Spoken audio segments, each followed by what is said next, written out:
warahmatullahi wabarakatuh. Perkenalkan, nama saya Imelda Ramadhani dengan NIM 2405 016 011. Jadi pada mata kuliah Bahasa Indonesia pada hari ini saya akan menjelaskan tentang ejaan Bahasa Indonesia pada penulisan ilmiah. Pertama adalah pengertian. Pengertian dari ejaan sendiri adalah sebuah sistem atau sebuah aturan dalam penulisan dan juga dalam kalimat baca. Nah, struktur ini bertujuan agar saat kita membaca dan kita menulis tidak akan mengganggu dan membuat bacaan kita dan tulisan kita itu dapat dimengerti, karena adanya struktur ini yang mengatur agar bacaan dan tulisan rapi dan terstruktur, hingga hal itu membuat tulisan dan bacaan kita akan dapat dikatakan sebagai tulisan dan bacaan yang benar dengan adanya struktur ejaan tersebut. Ejaan juga mengalami perkembangan. Ejaan di Indonesia mengalami setidaknya 7 perkembangan, yaitu adalah ejaan Van Ophuijsen, ejaan Swansdi dan ejaan Republik atau Katopo, ejaan pembaruan atau ejaan Pirojono Katopo, ejaan Melindo, dan juga ejaan disempurnakan. Dan kemudian akhirnya terbentuklah ejaan bahasa Indonesia yang digunakan sampai sekarang.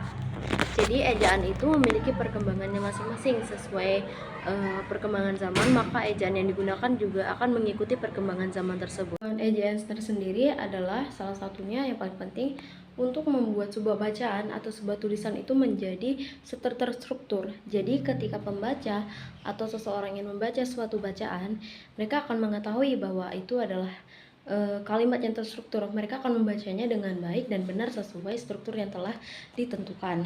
Dan lagi, jika adanya struktur ejaan, maka ejaan tersebut akan terlihat lebih rapi, terlihat lebih konkret dan komplit. Ada pula sejarah ejaan. Yang pertama dari ejaan Van Ophuijsen pada tahun 1901 sampai 1947. Sejarah ejaan bahasa Indonesia diawali dengan ditetapkannya ejaan Van Ophuijsen pada 1901. Ejaan ini menggunakan huruf Latin dan sistem ejaan bahasa Belanda yang diciptakan oleh Charles A. Van Ophuijsen. Ejaan Van Ophuijsen berlaku sampai dengan tahun 1947. Ejaan Republik atau ejaan Swansdi pada tahun 1947 sampai 1956. Ejaan Republik berlaku sejak tanggal 17 Maret tahun 1947. Pemerintahan berkeinginan untuk menyempurnakan ejaan Van Ophuijsen. Adapun hal yang tersebut dibicarakan dalam Kongres Bahasa Indonesia I pada tahun 1938 di Solo. Kongres Bahasa Indonesia I menghasilkan ketentuan ejaan yang baru yang disebut ejaan Republik atau ejaan Swansdi.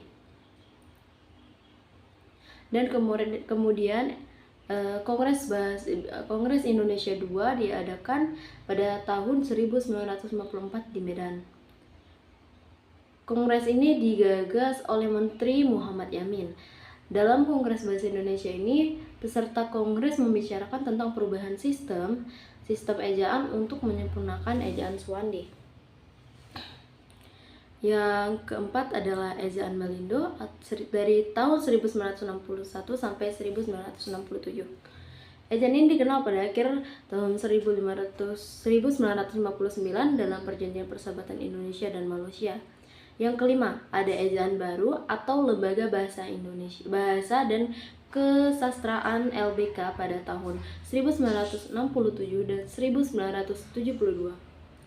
Pada tahun 1967, Lembaga Bahasa dan Kesastraan Indonesia dan Pembinaan Bahasa mengeluarkan ejaan baru. Pembaruan ejaan ini merupakan kelanjutan dari ejaan Melindo yang gagal diresmikan pada tahun itu.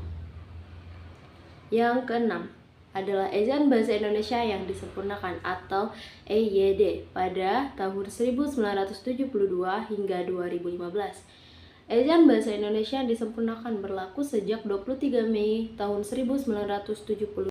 Dan ada pula hakikat ejaan. Nah, hakikat ejaan ini adalah hal yang mencakup tentang simbol-simbol untuk melambangkan sebuah hakikat ejaan itu sendiri. Contohnya yaitu koma yang digunakan biasanya adalah koma yang digunakan atau bermanfaat untuk memberikan jeda saat pembaca atau penulis sedang menulis kalimat. Jadi tanda koma ini untuk bisa membedakan bahwa ada jeda di antara kalimat-kalimat tersebut. hingga tidak akan adanya kecepatan kecepatan untuk melewati kalimat tersebut. Jadi jeda ini berguna untuk hal tersebut. Ada pula titik. Titik ini biasanya digunakan untuk mengakhiri sebuah paragraf atau ingin membuat paragraf baru. Jadi titik ini digunakan ketika kita ingin mengakhiri atau mengawali sebuah paragraf baru. Yang ketiga adalah tanda petik. Nah, tanda petik ini biasanya digunakan kepada sebuah cerita atau sebuah dialog yang digunakan di buku. Nah, ketika contohnya seperti aku sayang padamu, itu seperti dialog dan itu biasanya menggunakan tanda petik di atasnya untuk memberikan atau memaparkan bahwa itu sebuah dialog. Nah, yang ketiga adalah tanda tanya. Nah, tanda tanya ini biasanya digunakan di sebuah pertanyaan tentu saja. Tanda tanya ini berfungsi untuk menjabarkan atau memaparkan sebuah kalimat bahwa kalimat itu berupa kata tanya.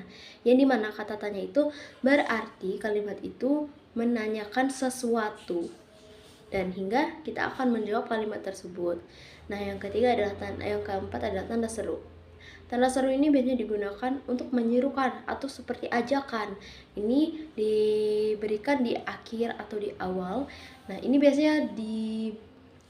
biasanya digunakan pada sebuah poster atau sebuah novel yang digunakan untuk kalimat-kalimat dialognya. Dan ada lagi nih, apa sih yang terjadi jika kita tidak ada yang namanya ejaan atau tidak ada yang namanya hakikat ejaan bahasa Indonesia? Nah, yang terjadi pertama, struktur ejaan tidak akan teratur. Yang kedua adalah pembaca sulit untuk hingga 2015. Ejaan ini digunakan untuk menggantikan ejaan Swande yang berlaku sebelumnya. Ejaan bahasa Indonesia yang disempurnakan mengalami 2 kali perbaikan, yaitu pada tahun 1947 dan 2009. Yang ketujuh ialah ejaan bahasa Indonesia hingga sekarang. Pemerintah terus mengupayakan pembenahan terhadap ejaan bahasa Indonesia sesuai mengikuti perkembangan zaman yang ada. Dan kemudian ada ejaan bahasa Indonesia yang ditentukan dari 1972 hingga 2015 hingga sekarang.